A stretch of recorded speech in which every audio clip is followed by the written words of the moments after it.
आदाब। Hello friends, आज हम तैयार करेंगे मटर पुलाव। विंटर सीज़न है और मटर इतना फ्रेश, इतना ताज़ा आ रहा है कि बहुत जल्दी गल जाता है और मटर पुलाव बहुत अच्छा बनता है। सीज़न का मटर है तो बहुत अच्छी रेसिपीज़ कोई भी तैयार होंगी। तो आज हमने सोचा कि चलिए मटर पुलाव बनाते हैं। राइस कुकर में फरमाइश आई थी कि राइस कुकर में ज़ीरा राइस मटर पुलाव कैसे बनाएं, तो उसी फरमाइश को हम पूरा करते हुए आज राइस कुकर में तैयार कर रहे हैं। तो देखें कितना ज़बरदस्त खिला खिला चावल बना है। देखिए चावल अलग है और मटर भी कितने अच्छे से गल गया है राइस कुकर में। मैं आपको दिखाती हूँ।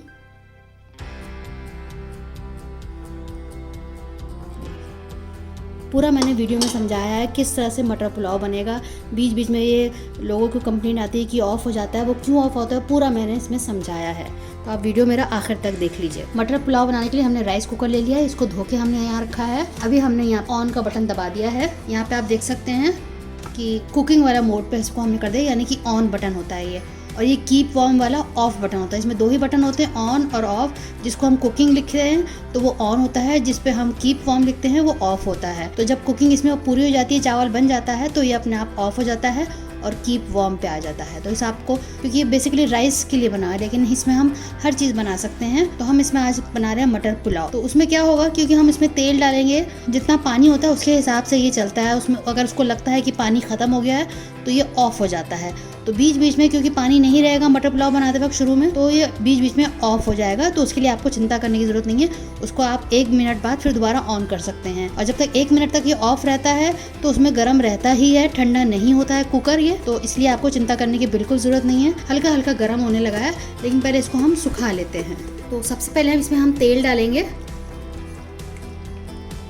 आप इसको रिफाइंड में, सरसों में, किसी में भी बना सकते हैं। तो मैं सरसों को तेल यूज़ कर रही हूँ। इसको गर्म होने देते हैं। और अभी ये ऑन ही है, देख सकते हैं आप, रेड लाइट आपको दिख रही है, अभी ऑन है ये। मैं आपको बताऊंगी जब ये ऑफ हो जाएगा ऑटोमेटिकली, तब मैं आपको दिखाऊंगी। शुरू में थोड़ा सा 1-2 मिनट लगता है, उसके बाद जब ये तेज़ गर्म हो जाता है उसके बाद कुकिंग बहुत फास्ट होती है। इसमें ये प्लेट आती है, जब हम नॉर्मल राइस बनाते हैं इसको तब यूज़ करना होता है। अब क्योंकि हम मटर पुलाव बना रहे हैं इसलिए इसको हमने हटा दिया है। जब आप राइस बनाते हैं, नॉर्मल राइस, प्लेन राइस, तो जो मांड होता है, जो स्टार्च होता है, इसके नीचे जाके इकट्ठा हो जाता है। चावल ऊपर रहता है, स्टार्च नीचे आ जाता है। थोड़ा बहुत चिपकता है, बहुत ज़्यादा इसमें नहीं चिपकता है, लेकिन बहुत आसानी है। एक बार आप इसमें चावल डाल देंगे तो उसके बाद आपको इसके पास खड़े होने की ज़रूरत नहीं है। जब चावल कुक हो जाएगा ये अपना आप ऑफ हो जाता है, अपना काम आप कर सकते हैं।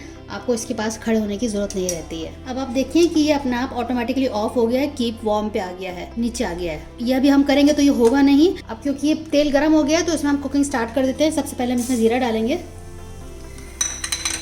देखिए गरम है ना, दिख रहा है ना आपको, ऑफ हो चुका है लेकिन ये गरम है।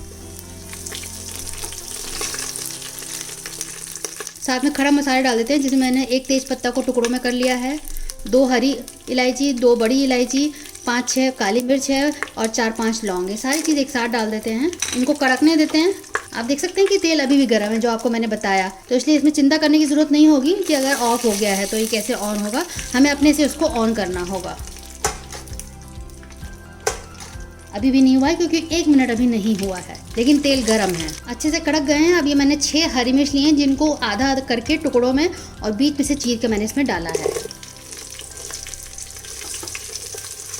आप देख सकते हैं कैसी अभी आवाज़ आ रही है, क्योंकि अभी तेल गरम है। अब इसको हम ऑन करने की देखते हैं, अभी भी नहीं हुआ है। अब आप देखिए कि 1 मिनट बाद मैंने इसको ऑन किया है तो ये हो चुका है, तो ये ऊपर वाला ऑन हो गया है। अब इसमें हम कुकिंग स्टार्ट कर लेते हैं, फर्दर आगे बढ़ते हैं।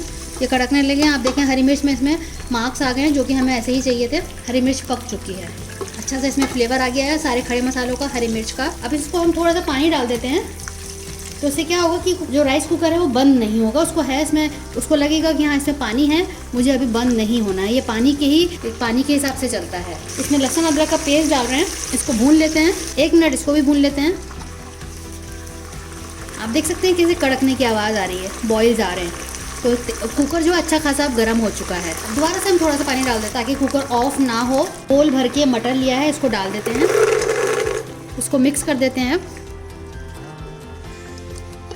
आप देखिए कितने अच्छे से कुक हो रहा है मटर। और अब इसमें हम नमक डालेंगे। अभी मैंने 1 टीस्पून डाला है, इसका नमक चख के डालेंगे। थोड़ा सा और डाल देते हैं, अपने टेस्ट के अकॉर्डिंग आप डालिए इसमें। अब इसको हम कुक करने के लिए 10 मिनट रखेंगे ताकि मटर अच्छे से गल जाए। उसके बाद इसमें हम चावल डालेंगे। तो इसमें हम पानी डाल देते हैं, अभी हाफ कप। थोड़ा सा और डाल देते हैं। समझ लीजिए कि 3/4 कप मैंने इसमें पानी डाला है। इसको ढक देते हैं 10 मिनट में, इसको हम चेक करेंगे। अगर आपको लगे बीच में कि पानी कम है तो आप डाल दीजिएगा। तो हमें मटर गलने का भी इंतजार करेंगे। आप देख सकते हैं कि ये ऑन मोड पे ही है, अभी ऊपर चल रहा है। 10 मिनट हो चुके हैं। मैं आपको दिखा देती हूँ कि कितनी गलावट है, उसी हिसाब से हम आगे बढ़ेंगे। अच्छे से गल गया है, टूट गया है, लेकिन 2-3 मिनट इसको हम और छोड़ देते हैं ताकि और अच्छे से ये गल जाए। क्योंकि कभी कभी कुछ ये होता है कि कुछ मटर गल जाती है, कुछ नहीं गलती है, तो हम 2 मिनट और रख देते हैं। अब 2 मिनट हो चुके हैं। मैं आपको दिखा देती हूँ फाइनली कि कैसा गलावट हुई है,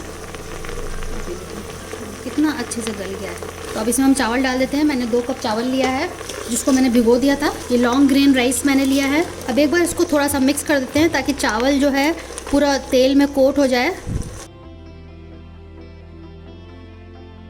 अब अच्छे से मिक्सिंग हो गई है। बहुत लाइटली करना है वरना चावल जो है टूटता है। देखिए इसमें बिल्कुल भी पानी नहीं, नीचे थोड़ा मोड़ा है। तो अब हमने 2 कप इसमें चावल डाला है। ऐसे जो इसमें है तरीका कि अगर चावल हम डाल रहे हैं तो उससे इतना ऊपर पानी होना चाहिए, 1 से 1.5 इंच पानी ऊपर होना चाहिए। पानी हम नाप के डालते हैं।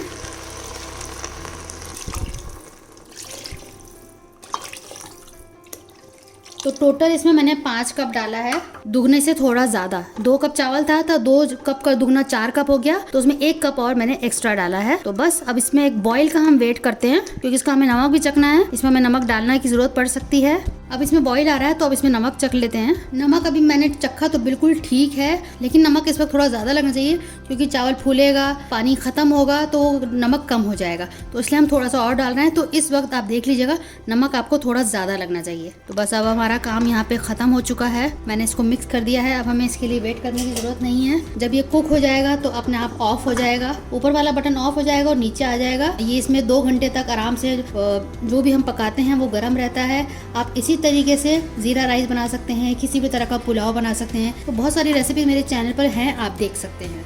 तो हम आपको इसका फाइनल लुक दिखाते हैं थोड़ी देर में, जब ये ऑटोमेटिकली ऑफ हो जाएगा। तो हमारे मटर पुलाव हो चुका है तैयार। आप देखिए कितना ज़बरदस्त बना है। मैं इसको छोड़ के चली गई थी और ये अपने आप ऑटोमेटिकली ऑफ हो गया। तो इसको आप इस तरह से साइड से इस तरह से करके कोई भी बिरयानी, कोई भी पुलाव वर्टिकल पोजीशन में करके निकाला जाता है।